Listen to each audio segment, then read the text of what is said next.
Olá, é sempre muito prazeroso recebê-lo, recebê-la para mais uma celebração do nosso culto online. Nós estamos em culto a Deus. Nós te convidamos para cultuar o Senhor juntamente com a gente. Fazemos isso porque entendemos que o Senhor, nosso Deus, Ele é o único digno de receber toda a honra, toda a glória, toda a adoração. Nós celebramos isso dentro do nosso coração, essa é a nossa convicção de fé. O Senhor é digno, para a gente, o único digno de receber a nossa adoração. E eu quero te convidar para você orar com a gente, para você cantar o Senhor juntamente conosco, e para, ao abrir e explicar a palavra eterna, a Bíblia, que você receba no seu coração o texto das Escrituras Sagradas, que ela produza na sua vida, na sua família, na sua casa, aquilo que agrada ao Senhor e que faz de você uma pessoa semelhante a Jesus de Nazaré. Esse é o nosso desejo, é isso que almejamos. Quero te convidar para orar nesse momento. Vamos orar? Feche seus olhos, tente silenciar seu coração nesse momento, tente desviar qualquer pensamento outro. Nós estamos em culto ao Senhor. Senhor, nosso Deus eterno, bendito, gracioso, querido Deus, nós estamos mais uma vez reunidos de modo virtual, mas verdadeiro, para prestar ao Senhor o culto que somente ao Senhor é devido. Toda a honra, que toda a glória, que todo louvor sejam dados ao Senhor. Que as nossas canções, que as nossas músicas sirvam para o louvor da Tua glória. Que os nossos corações reverentes se aproximem do Senhor com temor e tremor, sabendo que Tu és santo, digno de ser exaltado. Mas que mesmo sendo tão grandioso e poderoso, o Senhor também é gracioso e misericordioso. E por isso o Senhor recebe esse culto de pessoas tão pequeninas como a gente. Muito obrigado por isso, ó Deus. Pedimos que o Senhor abençoe cada casa, cada lar, cada família, cada coração sedento que se aproxima do Senhor com o desejo de encontrar no Senhor a esperança que alimenta as nossas almas. Portanto, Deus eterno, recebe o nosso culto e fala conosco. Abençoa-nos. É a súplica que fazemos, a oração que fazemos em nome de Jesus, Senhor nosso. Amém. Amém. Deus te abençoe e bom culto. Vamos celebrar o Senhor juntos. Seja engrandecido, ó Deus da minha vida. Tu és o Deus da minha salvação. És a minha rocha, a minha segurança. Meus lábios sempre te exaltarão. Seja engrandecido, ó Deus da minha vida. Tu és o Deus da minha salvação. És a minha rocha, a minha segurança. Meus lábios sempre te exaltarão. Aleluia, te louvo, pois sei que sobre todos és Senhor.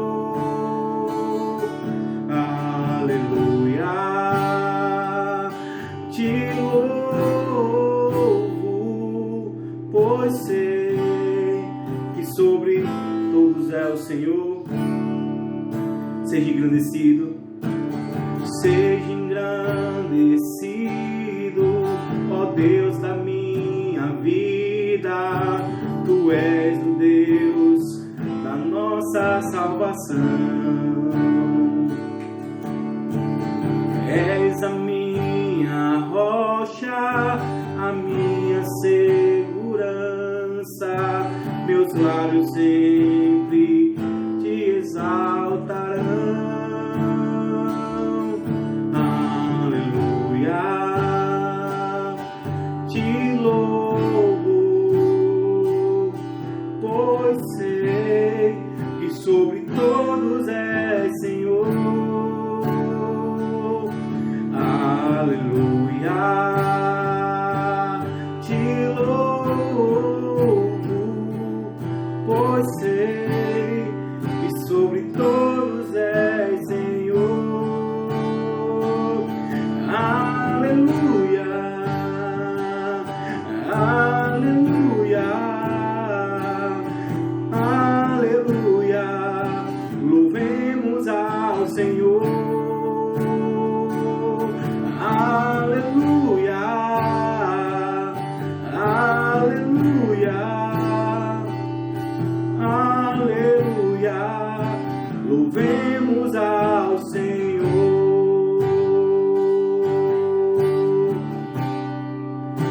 louvemos ao Senhor,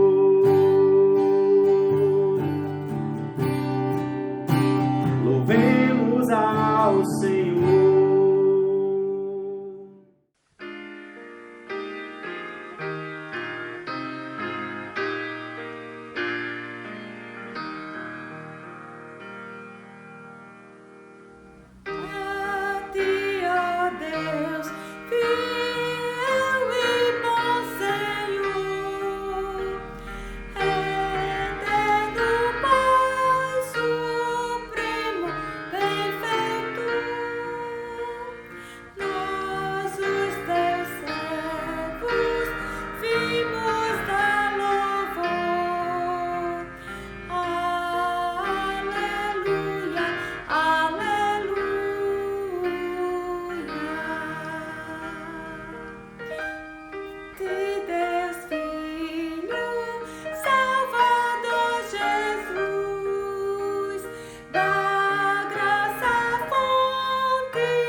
céu,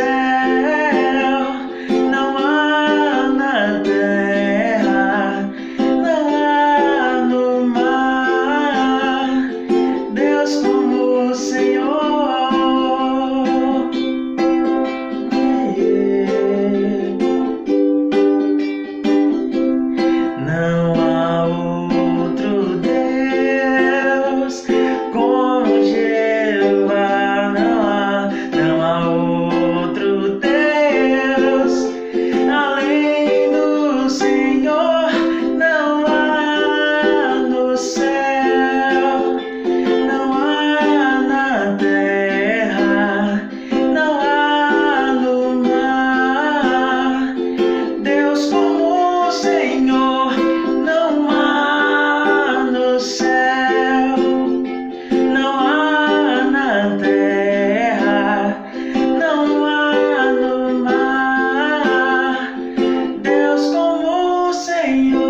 tem nos acompanhado, você sabe que nós estamos falando sobre esperança. Nós acreditamos que é importante manter os nossos corações cheios de esperança. A nossa afirmação é que é bom ter esperança. Bom ter esperança. E nós temos falado de esperança, nós temos refletido, nós temos desejado esperança em nossos corações. Fazemos isso de várias formas, temos feito isso de várias formas. Mas hoje em especial, gostaria de te convidar a pensar sobre esperança a partir de uma ação de Deus em nossa direção através de Jesus. O que a Bíblia nos conta na história da redenção, chamada história da redenção, é de um amor poderoso, intenso de Deus por nós, seres humanos, que ao ponto de enviar seu Filho para vir em resgate dessa humanidade caída. Essa é a história da redenção, que a teologia nos conta, que está narrada nas Escrituras. Uma promessa feita lá em Abraão, lá no Antigo Testamento, que Deus enviaria o seu Filho para resgate dos pecadores, que em Abraão, na semente de Abraão, Deus abençoaria todas as famílias da terra. A partir do chamado de Abraão, lá no Antigo Testamento, ainda como Abrão, um eremeu que andava errante pelo deserto, Deus chamou aquele homem e prometeu a ele uma família, um descendente, uma nação, e desse descendente ele abençoaria todas as famílias da terra. A partir daí começa a história do chamado povo hebreu. Deus constrói uma história, Deus constrói um povo até a vinda do Cristo. Desde Abraão até a vinda de Jesus, Israel caminhou à sombra do Messias, à sombra desse prometido, Cristo. A palavra Cristo em grego, Messias em hebraico, é aquele ungido, prometido, aquele que viria e através de qual Deus abençoaria todas as famílias da terra. Isso aconteceu porque na história bíblica tem uma confissão muito profunda, incômoda e verdadeira sobre o ser humano. E Paulo diz isso no capítulo 3 de Romanos, que todos pecaram. Essa é uma verdade. A Bíblia nos diz que todos os seres humanos, todas as pessoas, homens e mulheres, todos os que habitam a face da terra, eles pecaram, todos pecaram. E isso, para além de ser uma confissão teológica, doutrinária, bíblica, é uma constatação. Não precisamos ser muito especialistas em texto bíblico ou conhecedores das doutrinas e da tradição cristã para a gente perceber que nesse mundo tem alguma coisa que está errada. Não é possível que quando Deus pensou a humanidade, Ele pensou nisto que nós temos visto por aí. Essa humanidade não deu certo. E a forma como a Bíblia define, explica para a gente esse não deu certo da humanidade, é dizendo que essa humanidade pecou, todos pecaram. E aí Paulo continua dizendo, destituídos estão da glória de Deus, carecem da glória de Deus, precisam da glória de Deus. Ser humano construído, feito à imagem e semelhança do Criador, como está lá em Gênesis, perdeu isso. E essa imagem e semelhança do Criador que tínhamos lá no início, de alguma forma foi corrompida. E corrompeu-se porque todos pecaram. Todos. Por conta disso, Deus chamou Abraão, como eu disse. Por conta disso, Deus construiu uma história. Por conta disso, Deus enviou o seu Filho ao mundo. O pecado ele pode ser compreendido de uma forma muito simples. O pecado é tudo aquilo que faz mal a mim, a alguém ou ao coletivo. Tudo. A gente precisa pensar em pecado além do que a religião tradicionalmente nos diz, tanto a religião cristã ou qualquer outra. Mas vamos nos deter aqui à religião cristã, que é o nosso lugar. A religião diz pra gente que pecado é toda transgressão moral, toda infração de um código doutrinário, de um código de ensinamentos, de uma lista de pode ou não pode. A infração disso é pecado.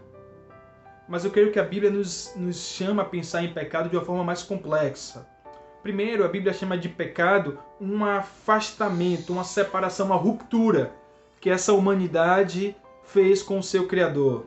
Porque todos pecaram, porque todos se afastaram. Em algum momento, por algum motivo que talvez nos escape ao conhecimento, se afastaram do seu Criador. E esse é o pecado. E todas as transgressões morais, todas as demais coisas que fazemos, que fazem mal tanto a mim quanto ao próximo, ao coletivo, ao mundo, à criação, todas essas coisas derivam dessa ruptura com o Criador. E aí alguém já disse que nós pecamos porque somos pecadores. E não somos pecadores porque pecamos. Eu explico. Nós cometemos essas infrações, esses delitos, essas transgressões morais, porque nós essencialmente somos pecadores.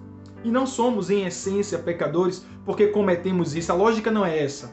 A lógica é que tudo que nós fazemos de mal, tudo que nós fazemos de errado é fruto desse mal que habita em nós, dessa ruptura que nós temos com o Criador, com isso que a Bíblia chama de pecado.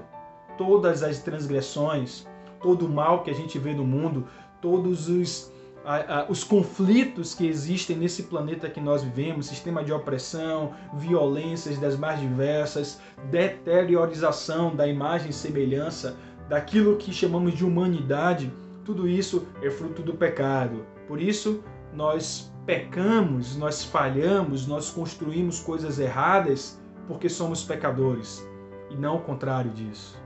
Essa é uma verdade sobre nós. Nós, seres humanos, somos pecadores. Todos pecaram.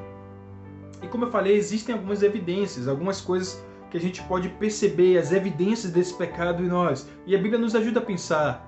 Primeira coisa que evidencia esse pecado em todos os seres humanos, todos nós, é que Deus é estranho para a gente. Por mais que sejamos pessoas religiosas, por mais que sejamos pessoas conhecedoras do texto sagrado, se a nossa tradição for cristã, Deus é aquilo que Calbart chama de outro. O essencialmente outro, necessariamente outro. E o que Calbart quer dizer com isso? Quer dizer que nada que produzamos, nada que façamos, nada que chegamos a experimentar dará conta de Deus. Deus estará sempre além. Deus é sempre estranho. O profeta Isaías diz que Deus se esconde. E isso é meio confuso para a gente. Porque a gente fica tateando, tentando encontrar, tentando viver experiência. Quantas pessoas vivem praticamente a sua vida inteira atrás de experiências religiosas e sempre chega nesse mistério, nesse sombrio, nesse escuro que é Deus. Deus é outro, essencialmente outro. Deus é esse totalmente outro, que se oculta, que se esconde. E esse é um sinal do pecado. Porque se a gente voltar à tradição cristã, lá a história do início, aquelas histórias lá da criação, mostra que Deus tinha comunhão com a sua humanidade, com a humanidade criada. Tinha uma comunhão entre Deus e a raça humana, representada em Adão e Eva. Mas depois do pecado, Deus se tornou esse outro, esse estranho, esse distante. Mas essa é a primeira evidência. A segunda é que o nosso próximo passou a ser o nosso inimigo. E é interessante também lá no poema da criação, quando Deus cria Eva, entrega Eva a Adão, a recepção de Adão para a mulher, do homem para a mulher, diz assim na poesia: essa sim é carne da minha carne, ossos dos meus ossos. E sim, ali está dizendo que para Adão, Eva era a sua semelhante.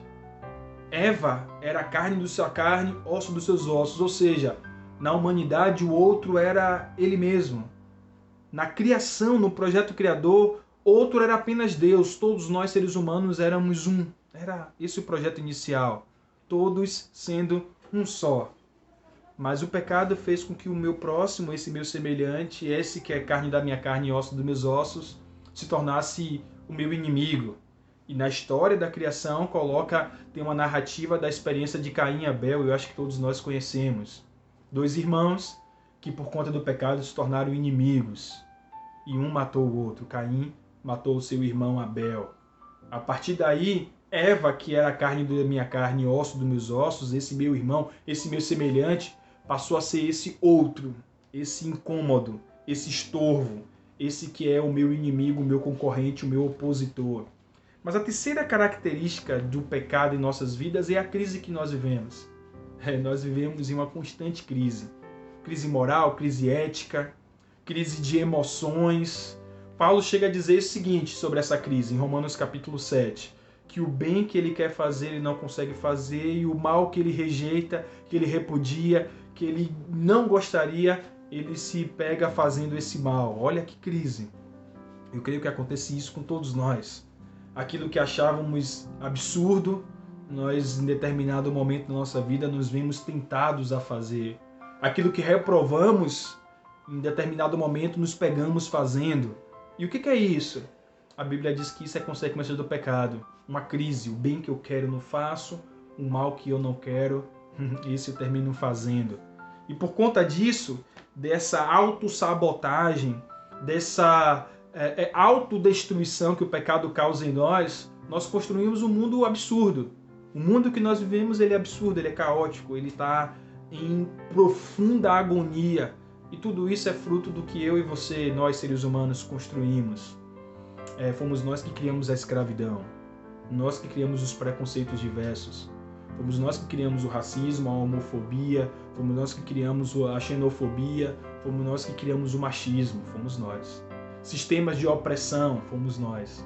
Riqueza, pobreza. Fomos nós. E isso é uma característica latente do pecado. Como eu disse, não precisamos ser grandes teólogos, filósofos para compreender esses sinais no mundo que nós vivemos.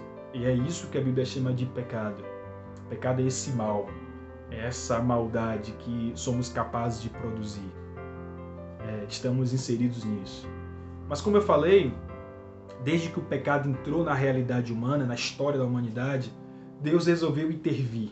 Aleluia. Deus resolveu desfazer esse mal. E essa história, essa ação de Deus começou lá em Abraão, no Antigo Testamento, no capítulo 12 de Gênesis. E de lá, de Abraão até Cristo, Deus construiu uma história para nos ajudar. Na verdade, para nos resgatar. A Bíblia chama de história, a teologia chama de história da redenção. E nessa história, Deus enviou seu Filho para desfazer as obras do diabo. E aí tem um texto que eu queria ler com vocês, que está no livro de Hebreus. Se você puder acompanhar, abrir a sua Bíblia ou acessar a sua Bíblia, Hebreus capítulo 10, texto que eu gosto muito, versículo 19. Hebreus 10, 19, a partir do verso 19, diz assim: Portanto, irmãos e irmãs, temos plena confiança para entrar no Santo dos Santos, pelo sangue de Jesus, por um novo e vivo caminho que ele nos abriu por meio do véu, isso é, do seu corpo. Temos, pois, um grande sacerdote sobre a casa de Deus. Sendo assim, aproximemo-nos de Deus com um coração sincero e plena convicção de fé, tendo os nossos corações aspergidos para purificar uma consciência culpada e tendo os nossos corpos lavados com a água pura. Apeguemo-nos com firmeza à esperança que professamos, pois aquele que nos prometeu é fiel. E consideremos uns aos outros para nos incentivarmos às boas obras, ao amor e às boas obras, não deixando de nos reunir como igreja, segundo o costume de alguns, mas procuremos encorajar uns aos outros, ainda mais quando vocês veem que se aproximam o dia. Esse texto é maravilhoso, eu gosto demais desse texto. Gosto dele porque aqui o autor de Hebreus, a tradição não diz quem é o autor de Hebreus, da carta aos Hebreus, apesar de existirem muitas especulações, o texto não diz.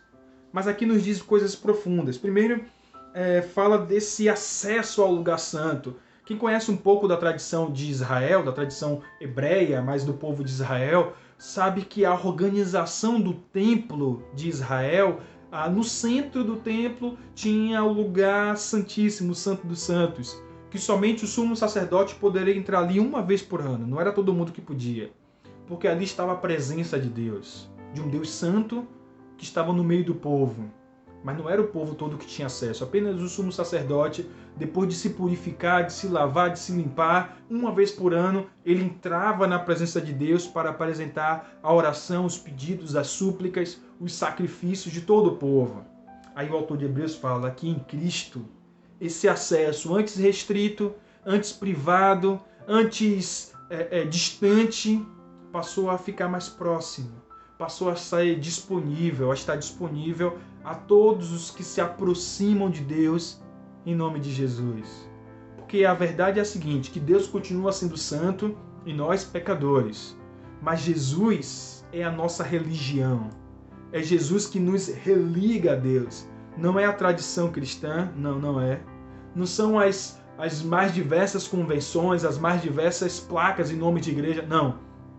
Que nós, enquanto cristãos, seguidores do Cristo, do Jesus de Nazaré, acreditamos que o único capaz de nos levar a Deus é Jesus de Nazaré. Ele é a nossa religião. O religare que a religião nos diz, nós entendemos que só é possível através de Jesus. Aí o autor de Hebreus fala que esse santo dos santos é acessado pelo sangue de Jesus. O Messias, o Cristo prometido que morreu na cruz, ao morrer na cruz, derramar o seu sangue, ele abriu esse caminho para que qualquer pessoa em nome dele pudesse chegar até Deus. É o que o autor de Hebreus fala. E o véu que separava esse lugar santíssimo, essa sala onde ficava a Arca da Aliança, aquela presença de Deus, era separado por um véu. Esse véu foi rasgado, dizendo que aquilo que era oculto passou a revelar-se. O Deus que se escondia em Jesus se tornou Emmanuel, presente, presença, acessível, disponível para todas as pessoas que se aproximam dele em nome de Jesus.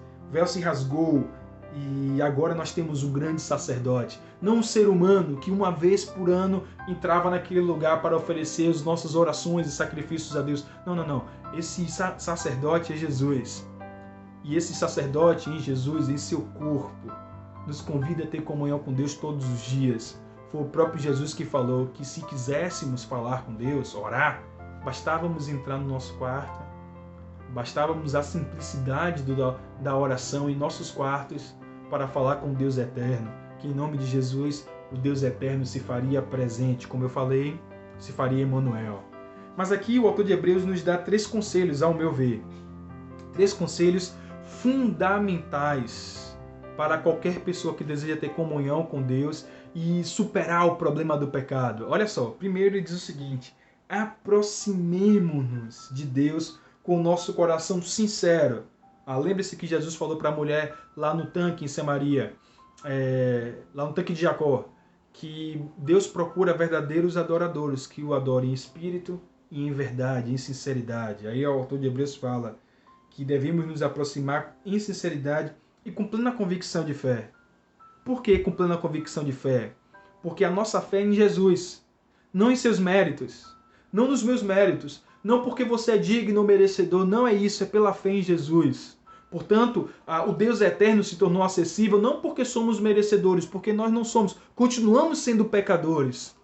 Mas em Jesus de Nazaré, nós temos acesso a Deus porque Ele não pecou. E é em nome de Jesus, nos méritos de Jesus, nos créditos de Jesus, naquilo que Jesus conquistou na cruz, que eu e você podemos nos aproximar do Deus eterno, ora oculto, ora distante, ora inacessível, mas em Jesus se tornou disponível, presente. Deus em Jesus se tornou próximo da sua casa, da sua vida, da sua família. Ele é presente. Aproximemo-nos, diz o autor de Hebreus, com convicção de fé e tendo os nossos corações purificados. A nossa consciência culpada, perdoada. E todos os nossos pecados em nosso corpo lavado. Você e eu somos convidados a nos aproximar de Deus como alguém que foi perdoado. Em Jesus de Nazaré, você, eu, todos os que creem, que têm essa convicção de fé em Jesus, foram perdoados e têm o convite para estar na presença de Deus, aproximando-se dele com essa convicção. Aproxime-se.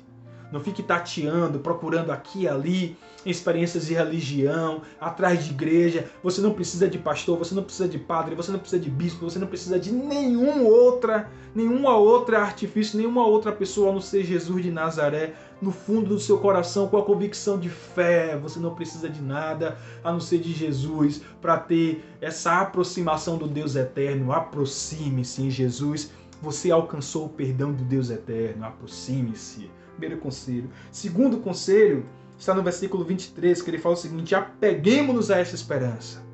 Essa é a nossa esperança.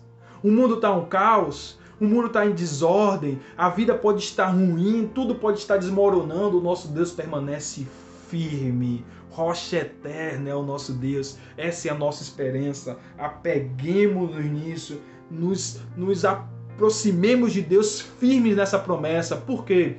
Porque aquele que prometeu é fiel. Aleluia. Esperança não é apenas esperar, como já falamos em outro momento. Esperança é esperar crendo em uma promessa. Eu ficarei aqui porque Ele me prometeu que viria me resgatar. Eu vou me aproximar porque Ele prometeu que em Jesus eu posso me aproximar. Eu experimentarei novidade de vida porque Ele me prometeu que todo aquele que nele crê terá novidade de vida. Eu tenho esperança porque Ele falou que aquele que crê nele, ainda que morra, viverá. Aleluia. Apegue-se a isso. Apegue-se. O mundo está um caos, mas o nosso Deus é especialista em colocar ordem no caos. Ele pode falar na sua vida, haja luz. Ele pode. Ele pode olhar para a sua vida e falar, faça nova todas as coisas. Ele pode. Apegue-se a isso. Apegue-se a isso. E por fim ele fala, consideremos uns aos outros. Estimulemos uns aos outros. Incentivemos uns aos outros. Facilitaremos o caminho uns dos outros. Auxiliemos uns aos outros. Divulguemos essa verdade uns para os outros. Porque essa é a verdade absoluta e o dia está chegando. Cada vez mais viver nesse mundo está difícil. Mas aqueles que têm essa convicção de fé no íntimo do seu ser, que têm essa certeza de que aquele que prometeu é fiel, guarda no coração a esperança de um Deus que venceu o mundo. Em Jesus de Nazaré, Deus venceu esse mundo. Por isso, ainda que o pecado seja uma constante, seja uma realidade, uma triste realidade nesse mundo, aqueles que estão em Cristo venceram o pecado. Vencem todos os dias. Vencem todos os dias. Porque Ele venceu e nós, se estamos com Ele, venceremos. Essa é a convicção de fé que guardamos. Essa é a verdade. E aí Paulo fala, fale isso para todo mundo. Compartilhe isso para todo mundo.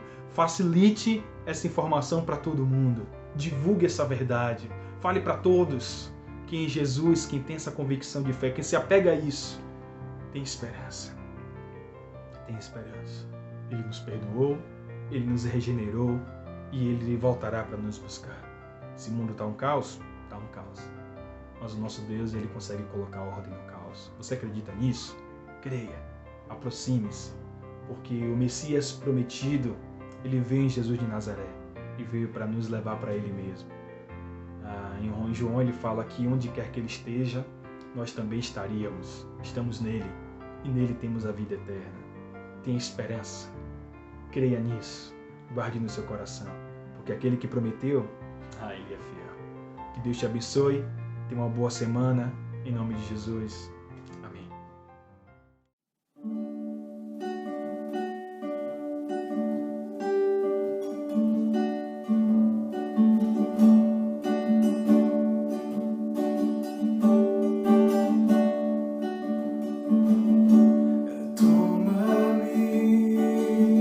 Rendido estou aos pés da cruz.